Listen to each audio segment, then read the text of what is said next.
Good evening and welcome to Monsters Among Us. I am your guide, Derek Hayes. I trust you're all doing well this fine February evening. I hope you're warm on your couch, or maybe comfortably cruising as the world flashes by your windshield. Or perhaps you're out on a walk, headphones in, oblivious to the outside world.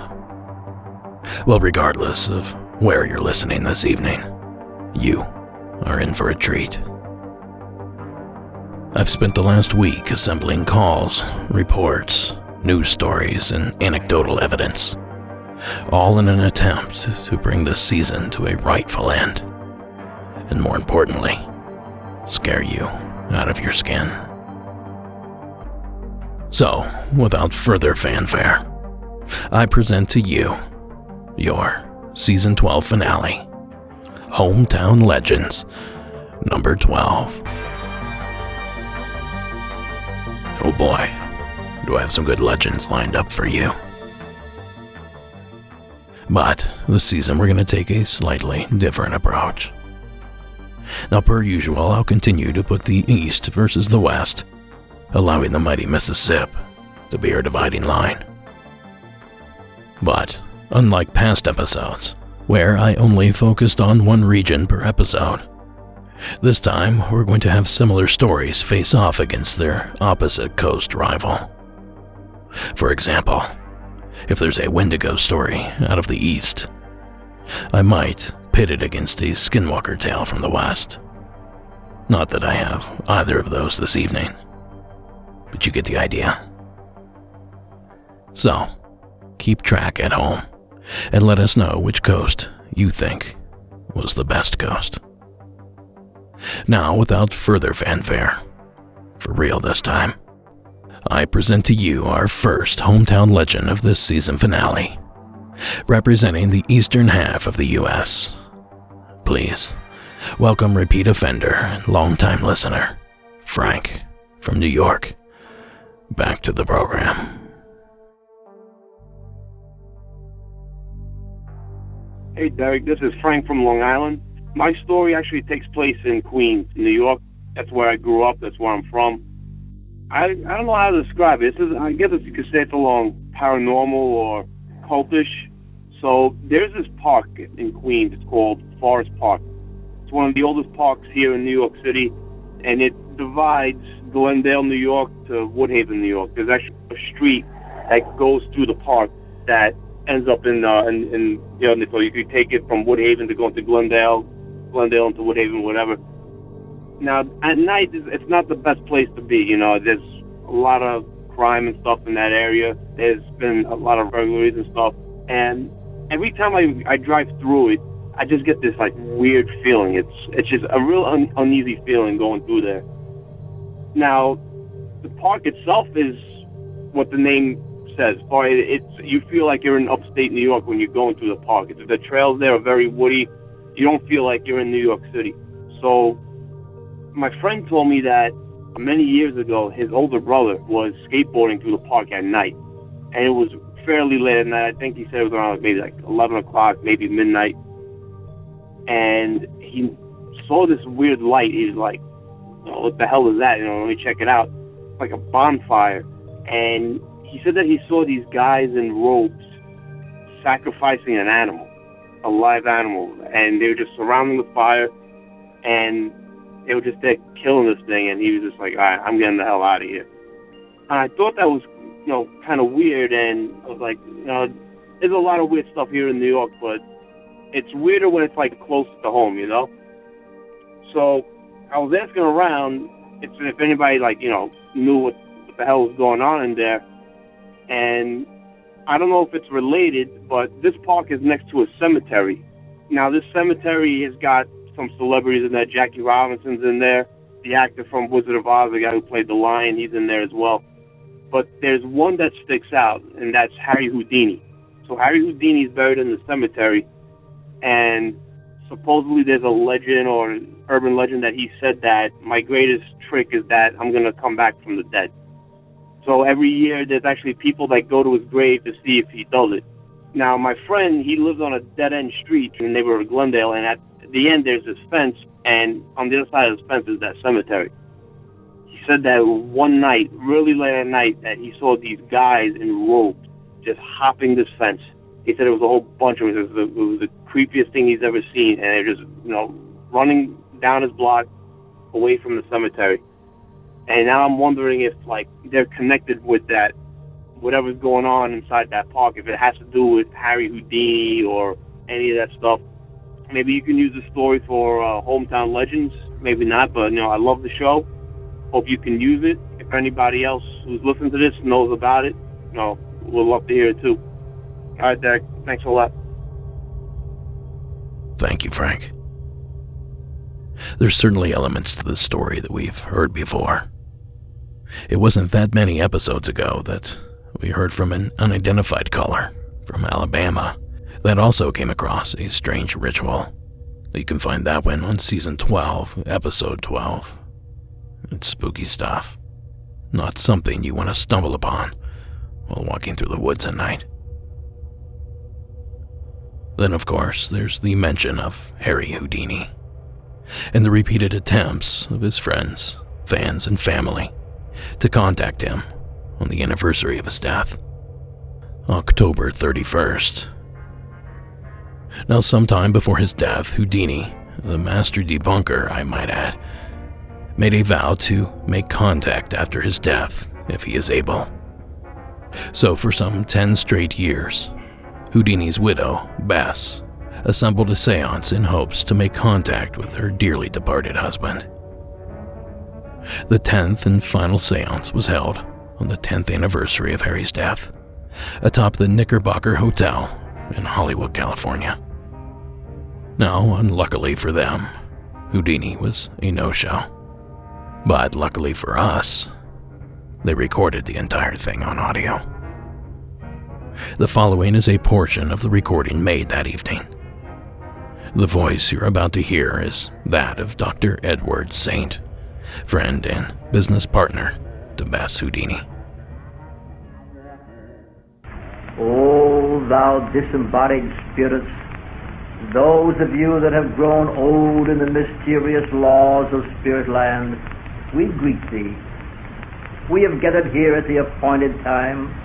We have complied with all the requirements to enable all of you to make your presence known. It is the spirit of Houdini we wish to contact. Houdini, are you here? Are you here, Houdini? Please manifest yourself in any way possible. Take from this earnest gathering any strength that may be necessary for you to use. Take any vital thing from us that you may need to enable you to carry out your promise of years ago. We have waited, Houdini, oh, so long. Never have you been able to present the evidence you promised. And now, this is the night of nights. The world is listening. Harry, your world, your audience. And Bessie is here. Your Bessie, who was part of you for 33 years. She's here, Harry, pleading in her heart for a prearranged sign from you. Now at around midnight that evening, the group closed the circle for the final time. At last, Dr. Saint, in a voice that broke and filled with emotion, asked, Mrs. Houdini, the 0 hour has passed. The 10 years are up. Have you reached a decision? Yes, Houdini did not come through. My last hope is gone. I do not believe that Houdini can come back to me or to anyone. After faithfully following through the 10-year Houdini compact, using every type, medium, and seance, it is now my personal and positive belief that spirit communication in any form is impossible. I do not believe that ghosts or spirits exist. The Houdini shrine has burned for 10 years. I now reverently turn out the light. It is finished. Good night, Harry. Sadly, Houdini did not return. And I absolutely love that story. I even have a photo of that final seance hanging in my office to this day. So thank you, Frank, for giving me an excuse to discuss it again. And now for the rebuttal of Frank's entry, so to speak. A Western story pertaining to a cemetery. Now for this one, please welcome our anonymous caller from the state of Texas. Hi, Derek. This is for the Hometown Legends episode. The story I'm going to tell you about happened in Crosby, Texas, which is northeast of Houston. This happened in 1982 to Sam and Judith Haney. The Haneys moved into a Newport subdivision.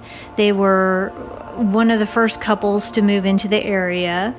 And after living there for about a year, they decided they wanted to put in a pool. And one day a man knocked on their door and said he noticed the equipment and he needed to let them know that they were about to dig up people's graves. He said he knew that there was people buried there because when he was a teenager, he had dug several of the graves himself. The Haney's home and several others were built on an African American cemetery called Black Hope. Sam Haney needed to know for himself, and he started digging. Soon he came upon 2 pine boxes, and he called the sheriff. He found out that everything that was told to him was absolutely true. The Haneys felt terrible about disturbing the graves and tried to rebury the people, but it was too late.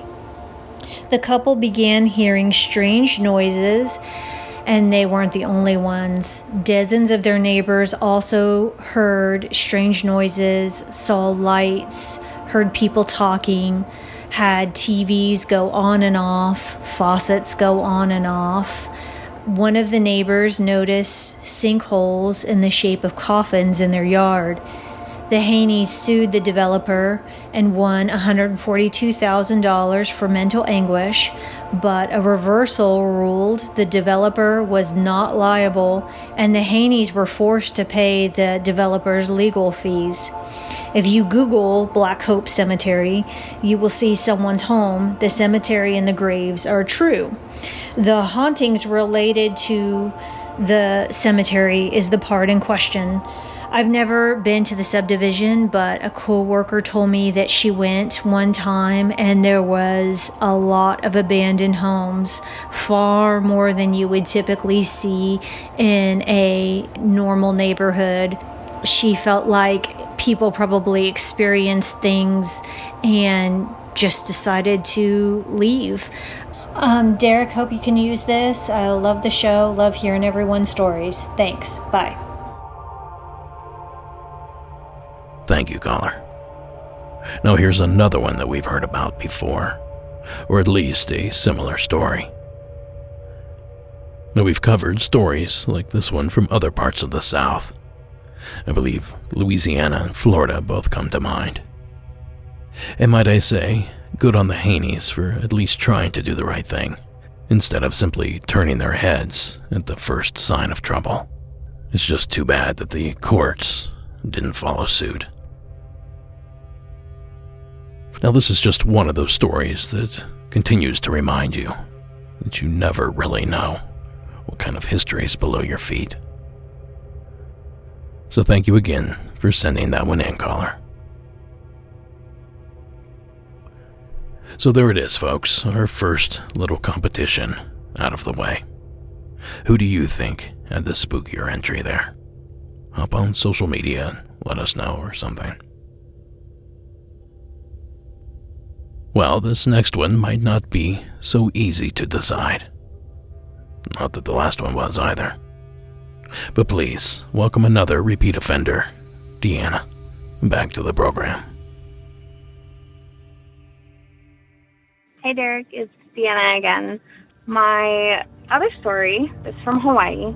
How much of the story is true, I don't know. My ex-mother-in-law actually used to tell it to my children and my nephews. So I heard her talking about it a lot, God rest her soul. She was a fantastic woman, and she lived in Hawaii and California, and, she really enjoyed being on the coast and, visiting family and friends, and she still got some family down there. But her story is about, my story about her story is about the Menehune. And the Menehune are little people. They're like dwarves, but I guess they are like dwarves in modern history, folklore. They built things, and they were craftsmen, and, they did all sorts of things. But what my mother-in-law told us, and told the kids primarily, was that the Menehune were little people, and if you found them or looked at them or something along those lines, something would happen. And so she had this little, plastic Menehune figurine, and it looked like a small Hawaiian man dressed in a grass skirt with a necklace on and bracelets, and I don't recall the rest, but just a cute little plastic Menehune. And she would hide it in, her fake flora in her house. And the kids, if they found it, she'd be like, "Oh, the Menehune found you. You're going to have, good luck or something." So it became this cute little thing for the kids, but I was always kind of, what are the Menehune? I don't understand.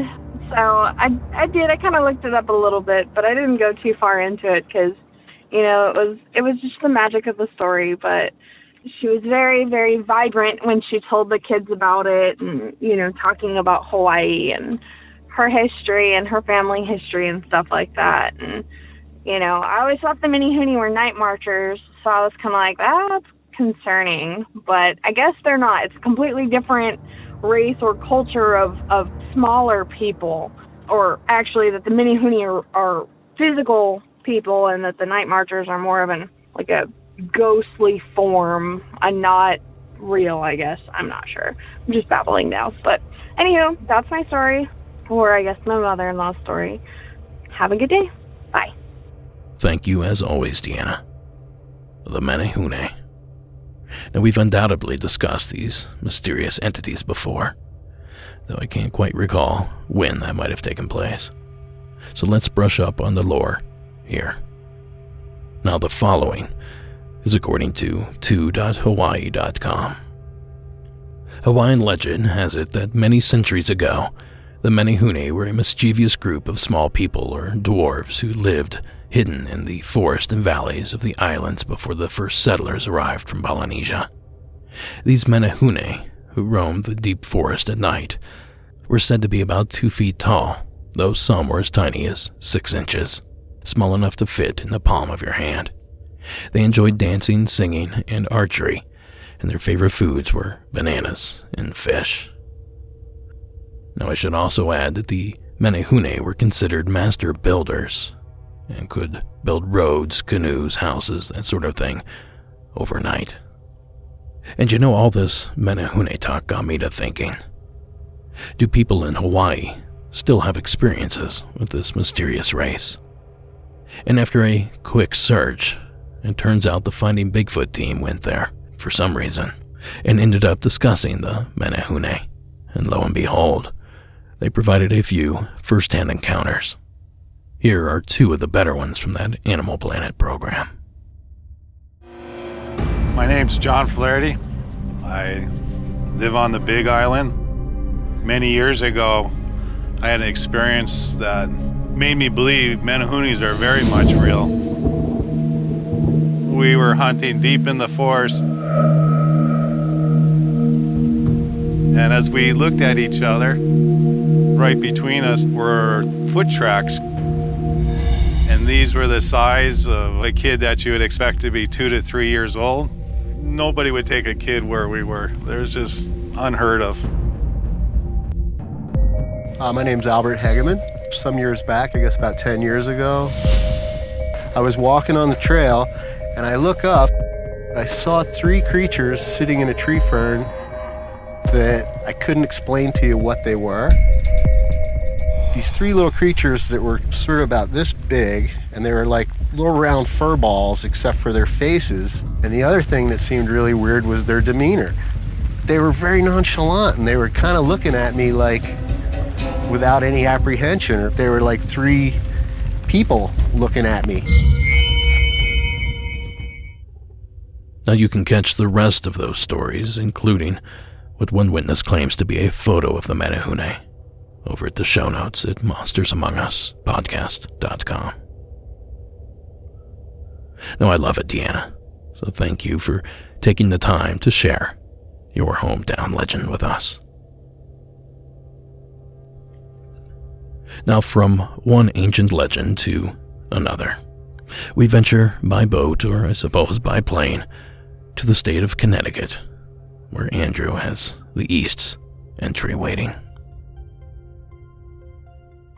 Hi, fellow Monsters Among Us listeners. This is Andrew from Connecticut calling in to contribute to the Hometown Legends segment.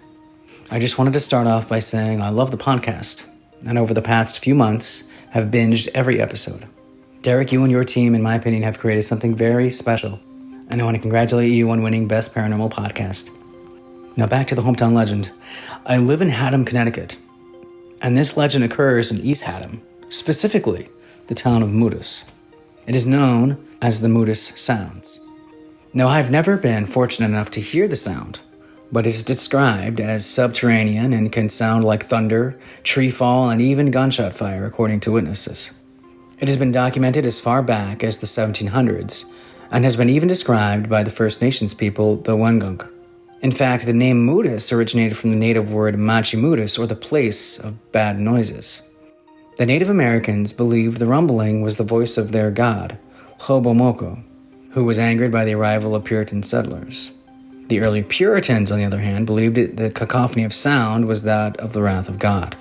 It wasn't until the 20th century that Boston College Weston's observatory concluded the sounds as shallow earthquake, called earthquake swarms. But what if it isn't? The Moodus Sounds were further immortalized by H.P. Lovecraft, in which he used the Moodus Sounds as inspiration for the Dunwich Horror. He described it as the voices of Azazel, and Buzrael, and Beelzebub, and Belial, wherein there were a rattling and rolling, groaning, screeching, and hissing, such as no things of this earth could raise up, and which must needs have come from those caves that only black magic can discover, and only the devil unlock. Thank you. Bye-bye. Thank you, Andrew. That's a new one to me. Now, of course, I've heard of these infamous locations where a persistent sound has made itself part of local lore before, but not this one. There's a few famous ones that even come to mind. The Taos Hum in New Mexico, the Windsor Hum in Ontario, Canada, and the Auckland Hum in New Zealand.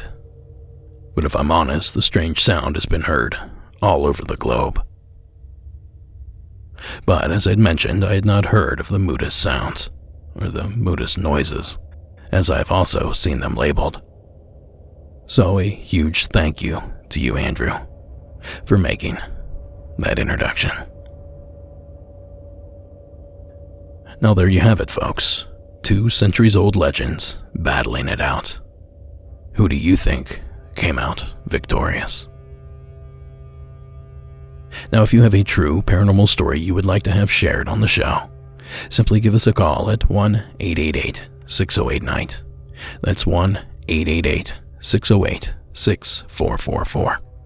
Or record a voice memo on your phone and email it to me at monstersamonguspodcast@gmail.com. Now, before we progress any further this evening, I need to warn you all that hometown legends tend to stem from tragic events. Murders, suicide, racial conflicts, and other travesties are prevalent in the following stories. Though I do believe most of the gory details have been reserved, please allow this to be your trigger warning. So let's begin with a deviant tale from Jacob in the state of Oklahoma. Hi, Derek. This is Jacob Lee from Tulsa, Oklahoma, calling in with a hometown legend. So the one I'm trying to talk about today has kind of a complicated backstory, but we'll eventually get to some of the spookier stuff. So I want to talk about the Hex House in Tulsa, Oklahoma. So this all kind of starts with a woman named Opal Mary Carey. She was born originally in Indianapolis sometime in the late 19th century. She eventually falls in love with a man named Faye Smith and moves to Muskogee, Oklahoma. So late 1920s, Faye Smith mysteriously dies. A lot of people who know him believe that he was probably killed by Opal Mary Carey, but it's officially written up as a suicide. Now, Opal Mary Carey has since changed her name to Carolyn Smith, is going by that name. She's collected a $30,000 life insurance policy on Faye Smith's head. Now, this definitely raises some eyebrows, including from his sister and from the insurance agency. Well, around this time as well, the insurance agent probing this case dies under mysterious circumstances, and her ex-sister-in-law also dies under mysterious circumstances. Now, she moves to Tulsa sometime in the early 1930s to a house on Tulsa's riverside. She tries to get her father, who's still living in Indianapolis at the time, to move to Tulsa with her. He dies before he can get there, but she's also apparently taken an insurance policy out on his head as well, and she claims that. So fast forward a little bit. She's still living in that house in Tulsa. Very important location. 1935, and a woman comes running from that house in the middle of the night and is struck by a car. So police decide to investigate. They find out this is a woman named Beulah Walker. They ask Carolyn Smith what she was doing in her house and why she ran from there in the middle of the night. All they can find out that Carolyn Smith claims it was a wealthy aunt who was staying with her. Well, after they do a little bit more digging, they determine it was a nurse that was being paid pennies on the dollar by Carolyn Smith. She had also taken out an insurance claim on her head as well. Nothing really comes of it. Nothing happens to Carolyn Smith. We fast forward again to 1937, 1938. Carolyn Smith meets two women, Virginia Evans and Willetta Horner. Known acquaintances, but nothing particularly amazing happens around that time. We have to go again to the 1940s to really get to the next big part of this case, and this is where everything kind of comes to a head. World War II is going on, and Carolyn Smith is collecting ration tickets from the ration board. Very normal at the time, how food was being distributed, other goods, so on and so forth. However, she's taking more than her fair share. She has more ration tickets than she's supposed to. So the ration board turns her into the police, saying something's a little fishy here. Well, police start investigating her for fraud here, and they do a little bit of their own digging. They find out a maintenance man who had gone into that house in Riverside that she's still living in reported seeing a woman down in the basement. Apparently neighbors have also heard screaming in the middle of the night, some odd kind of lights going on, some other fishier stuff. They say Carolyn Smith brought a coffin or a sarcophagus out to her backyard, again, sometime in the middle of the night, and buried it. They're worried to some degree that it might be a body. So police at this point know something is highly amiss. You have the ration tickets, you have the woman spotted in the basement, you have a string of other incidents. Well, police get a warrant out for arrest. They have enough. So they go to that house, they go in the basement, they find two women living in there in destitute conditions, absolute squalor. So something terrible has obviously been happening. And what they come to find out is that Carolyn Smith had been having these two women, again, Virginia Evans and Willetta Horner, essentially living down in her basement for years. They would go to work in the middle of the day, come back, give most or all of their money to Carolyn Smith, where she would then turn around and buy cosmetics, luxury goods, nice clothing, a Packard car, other kind of things to the sum of hundreds of dollars, which of course in modern money would probably be something like thousands towards each individual good. Now, the women, when they're investigated, say that Carolyn Smith had hypnotized them and said that she would keep these two women from going to hell and promise them salvation and gifts in the afterlife. Essentially, she was kind of operating a one-on-one cult with these two women. Now, when the police asked Carolyn Smith about this, and Carolyn Smith seems to insinuate to the police that the reason why the two women were down in their basement was that the relationship they all shared had a scandalous, kind of romantic bent to it. Now, keep in mind, this is in the 1940s, so this is definitely something that would be probably a hot-button issue at the time. The two women claim that that's not true, and that this was essentially another attempt by Carolyn Smith to further isolate them from their family. So Carolyn Smith is eventually arrested for this. Virginia Evans and Willetta Horner are released. And eventually Carolyn Smith is processed, sent out of jail, and just kind of disappears from the public eye. And I think she dies sometime in the 1960s, 1970s. Well, this is a huge case in the Tulsa area. There was an article published in the Tulsa World that you can still find today. There are pictures of people swarming the house during that time. So, of course, the rumor spreads, and this becomes an instant local legend. High school students start traveling to the house after this happens and after her death. And they start saying that there are weird lights and screams that can be heard coming from the house. There's also some reports that if you turn your radio station of your car to a specific FM station, you could hear kind of weird sounds and screams coming through there. So in 1975, this house that Carolyn Smith had is torn down and replaced with a building from the Actars.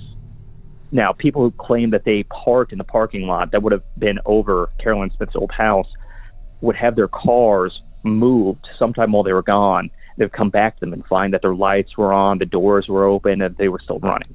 Again, not in the same spot that they parked. Well, eventually that Actar building was knocked down, and I think a bank and some apartments were built over it.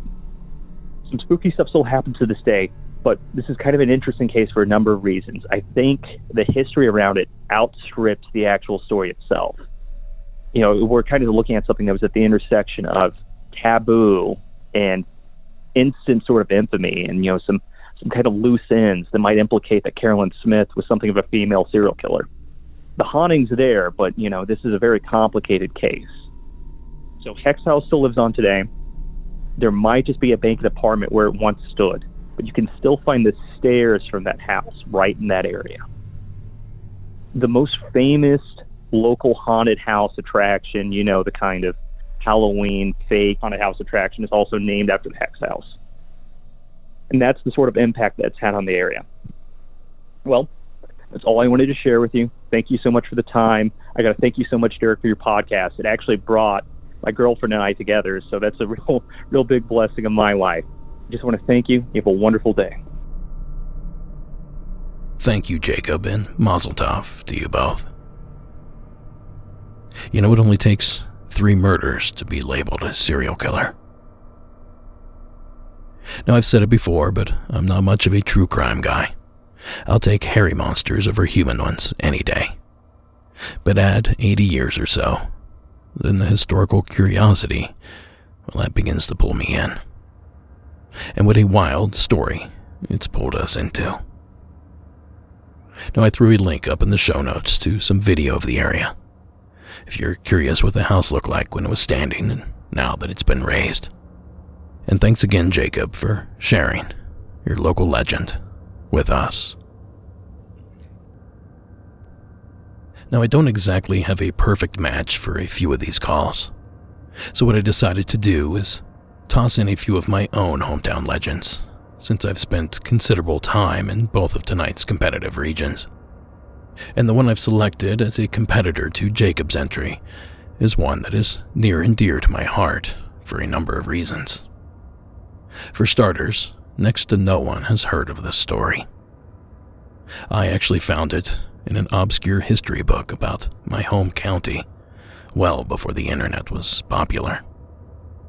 It was a hard-earned discovery that I've held in my pocket until now. During my college years, my mother and brothers moved to a place called Salesville, Ohio, a tiny, nigh microscopic hamlet in east central Ohio.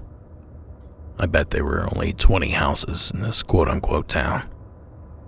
A tiny country market sat on the corner, as is often customary in the sticks. The type of place where you can see through the worn floorboards, and the entire building smells of jerky and sausage.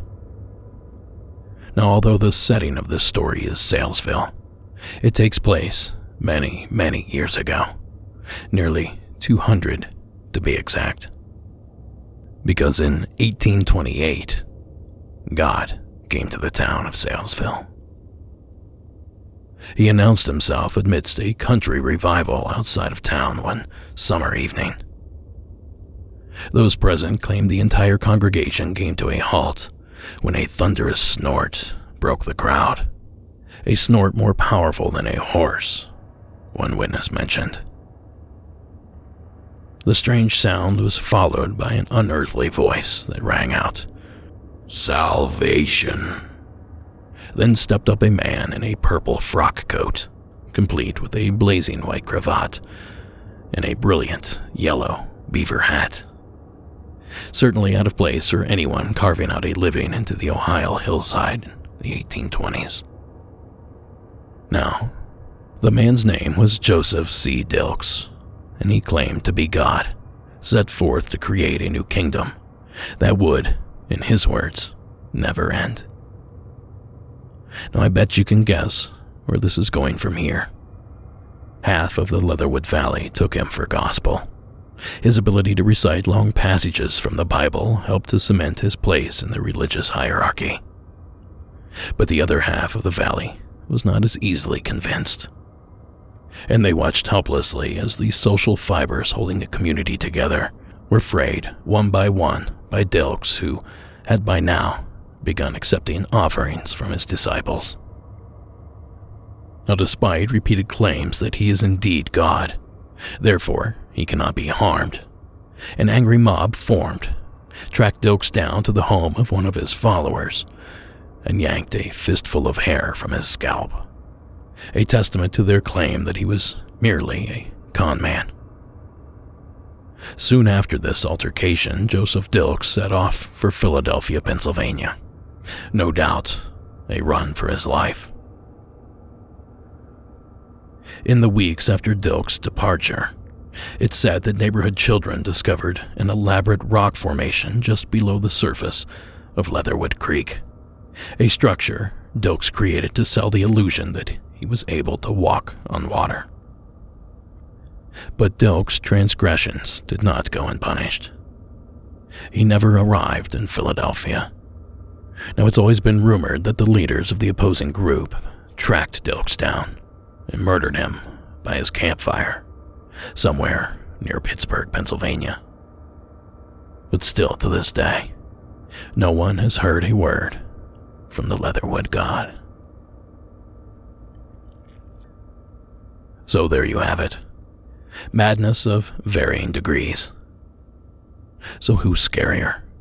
Opal Mary Carey, murderer of many, or Joseph C. Dilks, con man and killer of a community? Place your bets, ladies and gentlemen. Now, folks, don't forget I'm taking some time off between seasons. I'll be returning on March 10th with the Tales from the Cloth special. In the meantime, you can still pick up merchandise and find plenty more episodes over at patreon.com. That's monstersamongus.com/shop for the merchandise, and patreon.com/Monsters Among Us podcast for 55 bonus episodes for only $4 a month. And that's about all the time I have for announcements this week, because I have a plethora of paranormal legends to run by you, beginning with Cody in the state of Tennessee.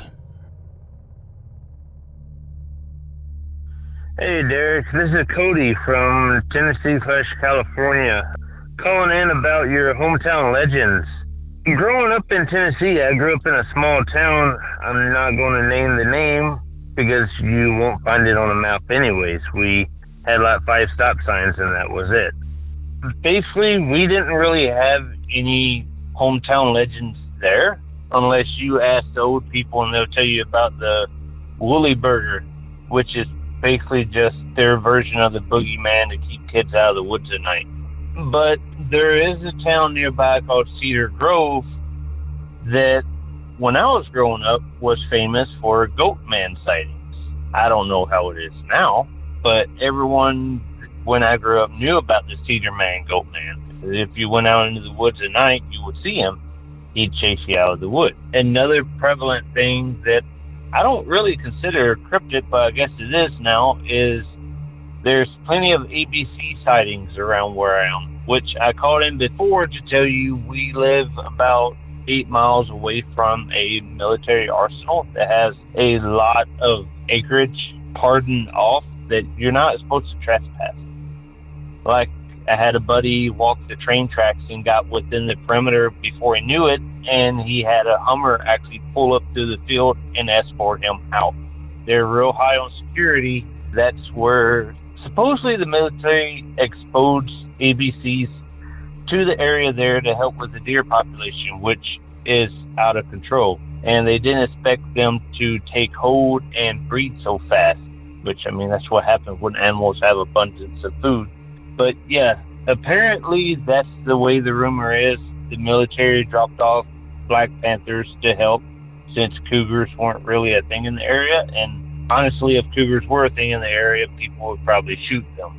People seeing a giant black panther, they're more prone to stop and stare or just run. Or they get nervous when they try to shoot, which is why you see most people miss.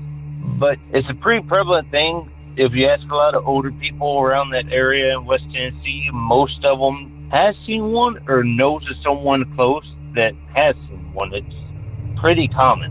It's a phenomenon. There, it's not so much a cryptid, it's just a part of life. All right, thank you, Derek. You have a good day. Thanks, Cody.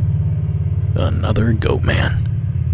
I believe it was the last Hometown Legend special where we uncovered some sort of goatman activity in the state of Montana. There are goatmen everywhere, it seems. And of course, the ABCs that Cody mentioned. And he added a new twist. That some government agency released them as a form of population control. I certainly can't speak to the validity of that rumor. If I'm honest, it sounds pretty far-fetched. A longer deer season would probably be a more lucrative and rational approach. But I have heard rumors like this before. Back in Ohio in the 90s, I'd sometimes hear of people talk about the government releasing timber rattlesnakes in my area, said to control wild turkey populations. A claim that is completely bogus, I might add. But that's not to say that Cody's claims are of a similar origin. After all, there have been a series of strange animal attacks in nearby Kentucky that's killed many farm animals and at least one unfortunate youth. A creature that's still yet to be identified. So be careful out there, Cody, and thank you for sharing your hometown legend. Now, the West's nomination for the strange and unusual creature category comes to us from Maria, in parts unknown. Hi, Derek. This is Maria, and for your request, I'm calling in my dad's hometown legend.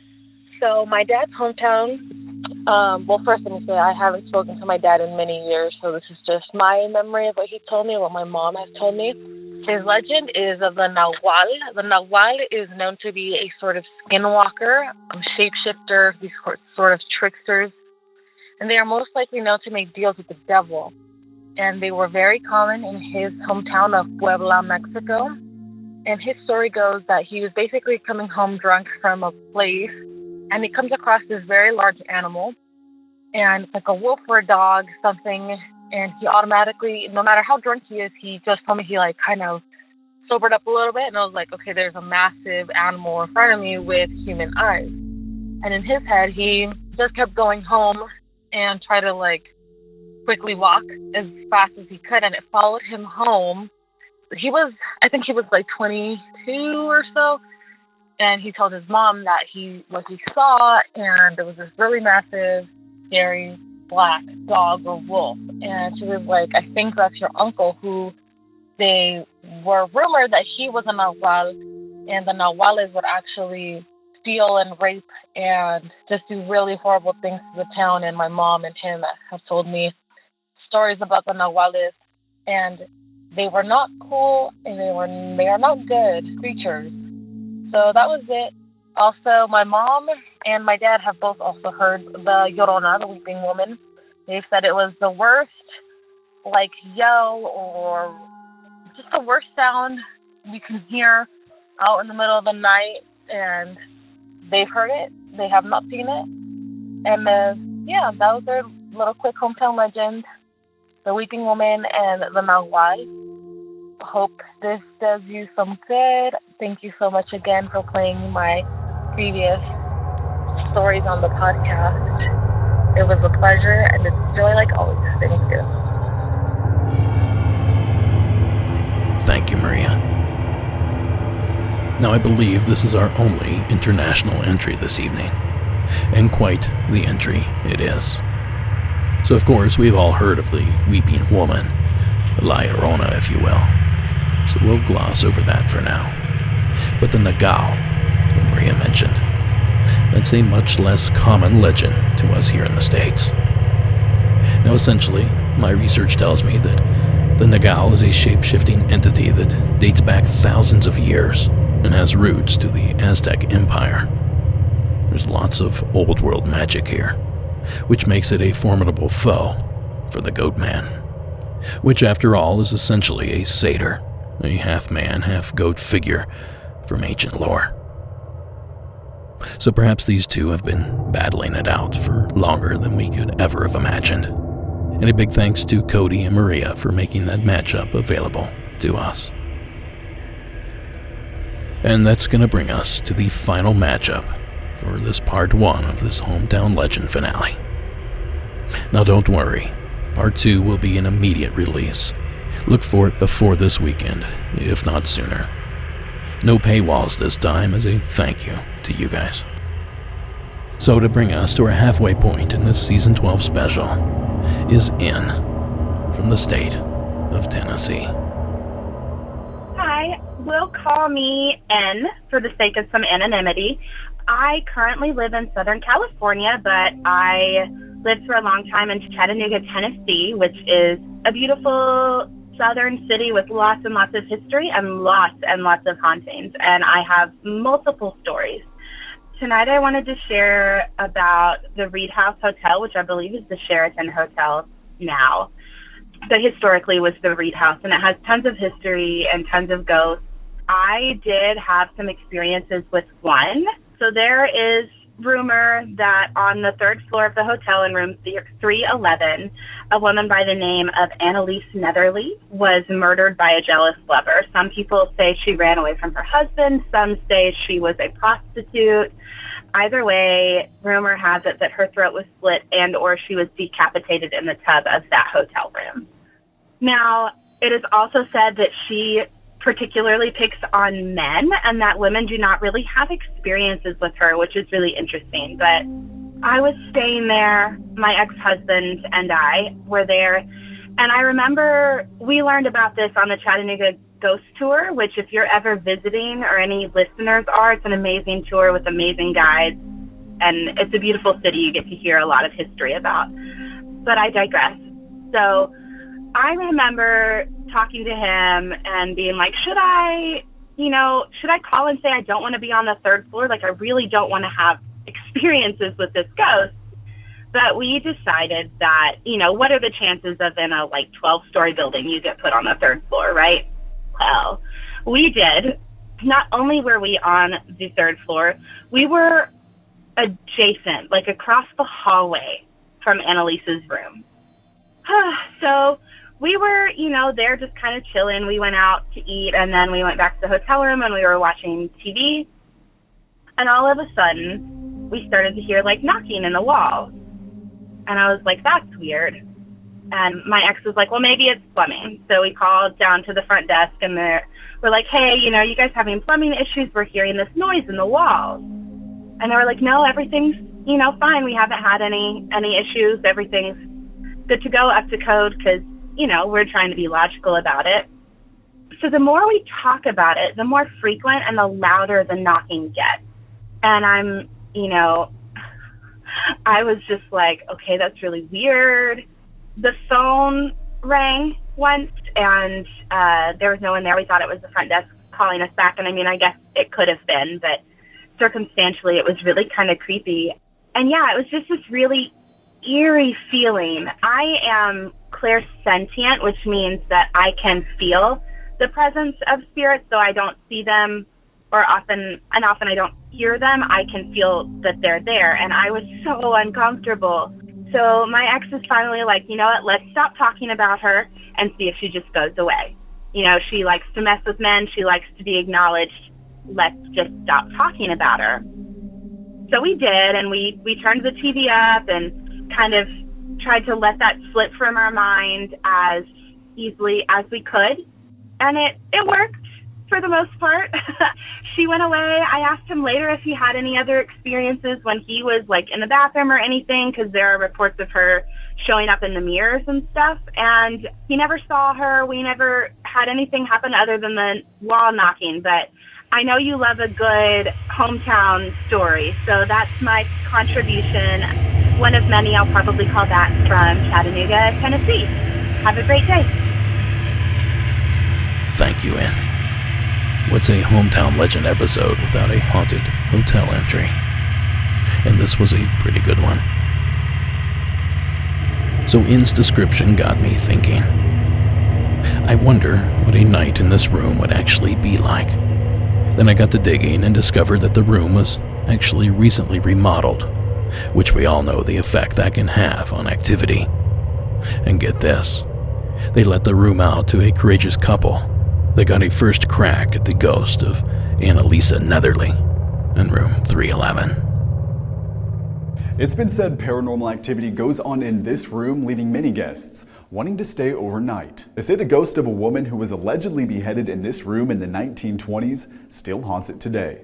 It was just very disturbing. Sheba and Trip Gorman drove up from Atlanta as the first guests to stay overnight since the room was restored. The price to do so? Symbolic. $666.67. 666. The couple says it was a sleepless night in room 311, hearing voices, scratching, and even getting touched. She said, I feel something grab my wrist.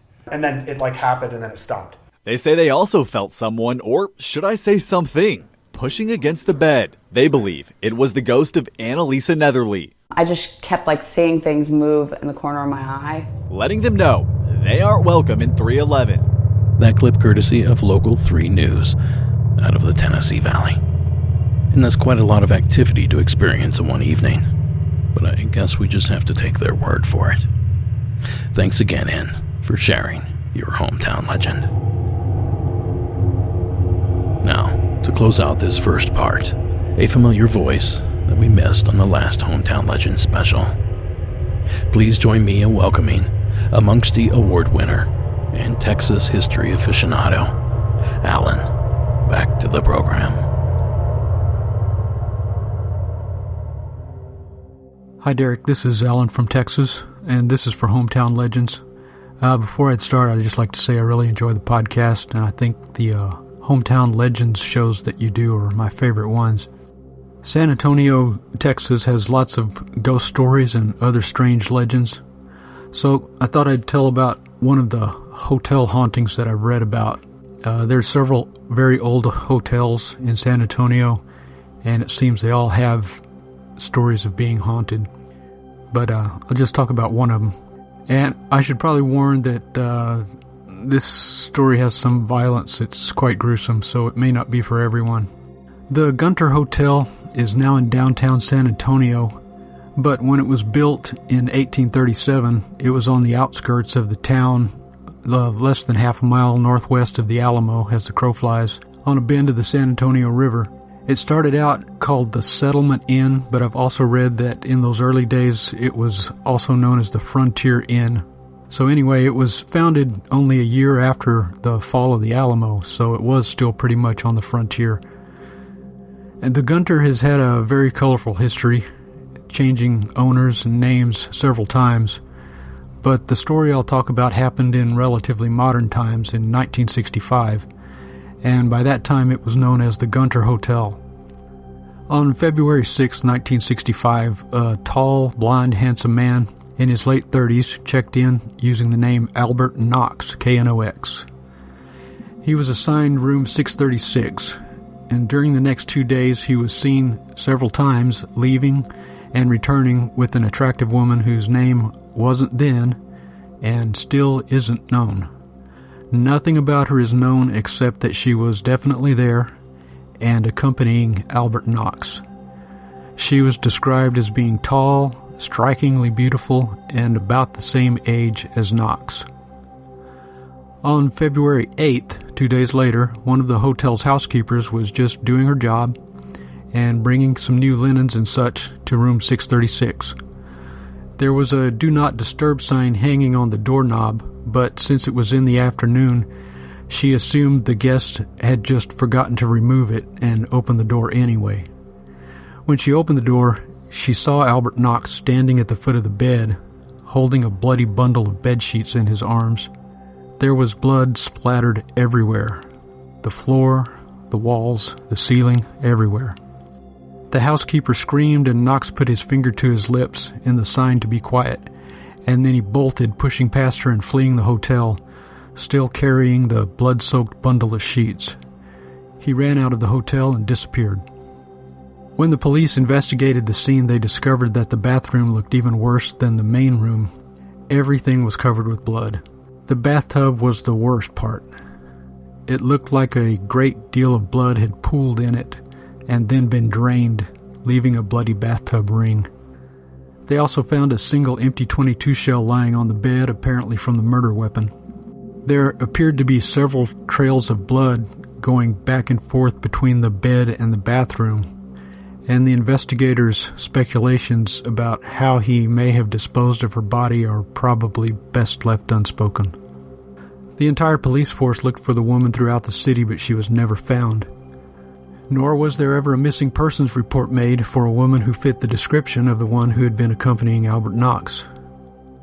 They learned that a man of Knox's description had tried to buy a meat grinder at a nearby Sears store the day before the murder, but the one he wanted was bigger than the one they had in stock, and he was told they would have to order it for him.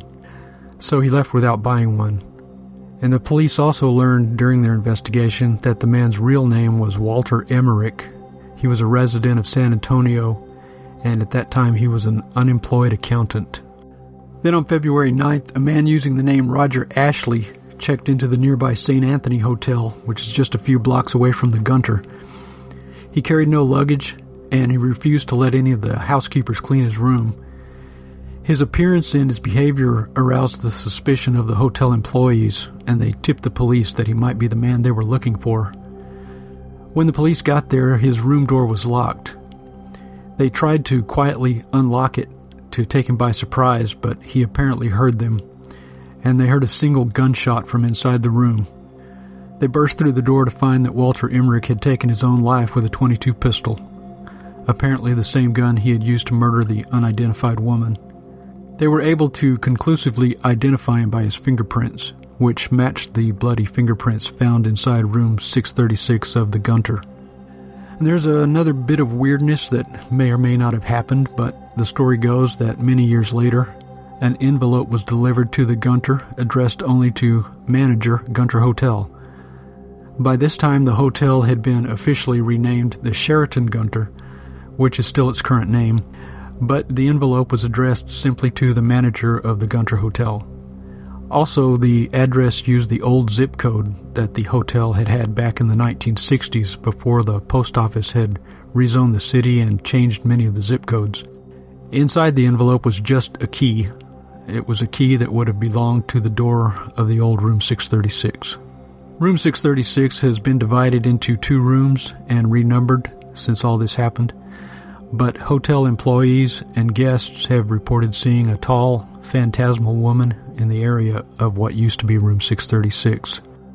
Sometimes she seems to be holding up her hands as if trying to ward off an attack, or maybe pleading for help. Sometimes she seems to have a shocked, surprised expression, as if she had just received a mortal wound and knew she was about to die. Sometimes, it's said, she appears in photos taken inside the hotel. To this day, no one knows who she was. And although the murderer is known, the victim is not, and her body was never found, so it still remains an open case. And there's another connection that the Gunter has with a paranormal legend, I guess you could say. In November of 1936, a musical talent scout set up a makeshift recording studio in room 414 of the Gunter. Back then, record companies would send talent scouts out across the country. They would rent rooms in large hotels in major cities, and then advertised that they were looking for musical talent. And musicians would come in and audition, and if they were good enough, they would be recorded right then and there. And their recordings would be released on 78 RPM records. On November 23rd of 1936, a blues musician named Robert Johnson showed up and spent the next 3 days recording 16 songs, plus many outtakes and alternate takes of those songs there in room 414. Several months later, he recorded another bunch of songs at another hotel in Dallas. And then about a year after that, he was dead, supposedly poisoned by the jealous husband of a woman he'd had an affair with. And yes, when he died, he was only 27 years old. He may have actually been the founding member of what people now refer to as the 27 Club. If you haven't heard the story of Robert Johnson, it's said that he started out as a completely mediocre musician who was looked down on by other more accomplished blues players, until one night he went to a crossroads at midnight. Exactly which crossroads this was is disputed, but he waited there until exactly at midnight when another man suddenly appeared. Johnson handed the man his guitar, and the man tuned it, then handed it back to Johnson. From that time on, Johnson suddenly became one of the best, if not the best, blues guitarist of the time, possibly of all time. It was thought that the only way he could have suddenly gained such talent was by selling his soul to the devil. Now, no one has ever reported a blues guitar playing ghost in the Gunter, but then there are many other places that he might be haunting, if he's haunting anywhere at all. Maybe the other hotel in Dallas where he recorded his other songs, or the place he died, or the last place he played, or where he's buried. And by the way, his burial place isn't certain either. Or it could have been any number of other places he was connected to in life. Or it could be, if you sell your soul to the devil, maybe that means your ghost doesn't get to stick around when you go. Anyway, room 414 is still there, so you can still go there and stay in it, if you want. It's great to hear your voice again, Alan. Thank you for calling in. How interesting that these two well-known hotel stories seem to share the same details. 2 women murdered, dismemberment in a bathtub, 2 infamously haunted rooms left in the wake, and both hotels are now part of the Sheraton family. And just like the Reed Hotel in Chattanooga, I'm equally as curious what witnesses experienced in room 620, previously room 636 of the Gunther as well. After that investigation was conducted, I actually stayed in that room for the rest of the night because I again did rent this room. And there were some strange things that happened. Around 3:30 I was woken up by, I think it was either a loud noise or some fumbling with the front door to the room. It actually sounded like somebody was trying to get in the room. Actually, at the time I got up, this noise was so loud, I got up, I checked the door, I walked down in the hallway, I looked, and at first I didn't see anything. And then out of the corner of my eye, down the hallway, I actually saw what appeared to be a blonde woman get in the room. Now, that story was told from the perspective of a paranormal investigator that held an overnight investigation there at the hotel. And the clip is courtesy of the Strange Chronicles from the Graveyard Shift YouTube channel. So, if you're out and about and find yourself in Chattanooga, Tennessee, or San Antonio, Texas, and you need a place to stay, do yourself a favor and steer clear of rooms 311 and 620 respectively, or risk coming face to face with a real-life hometown legend. Thanks again, Alan, for taking the time to call in.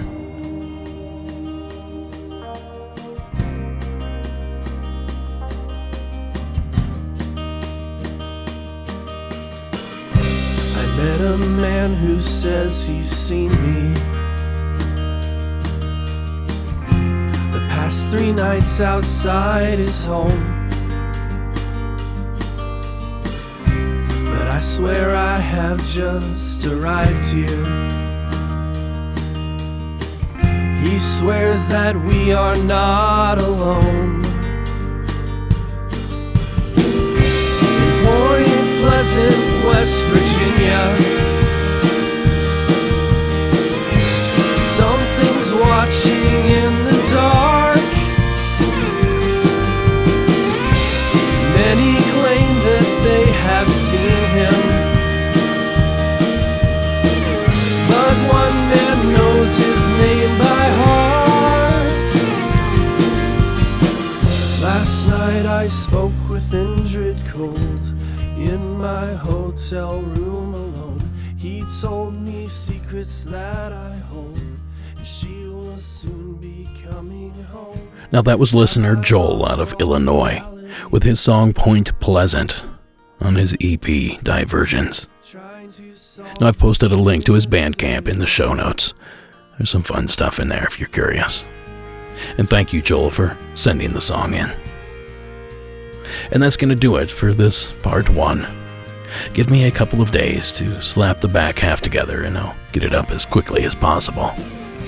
In fact, it's probably already there. Monsters Among Us is written and produced by me, Derek Hayes.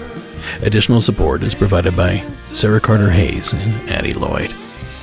All media used in this production is done so under the protection of fair use.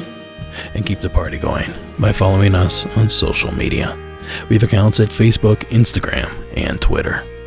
And don't forget this Friday, a brand new episode of my YouTube video series, Pair Weekly, will be dropping. There's all sorts of fresh video to go over.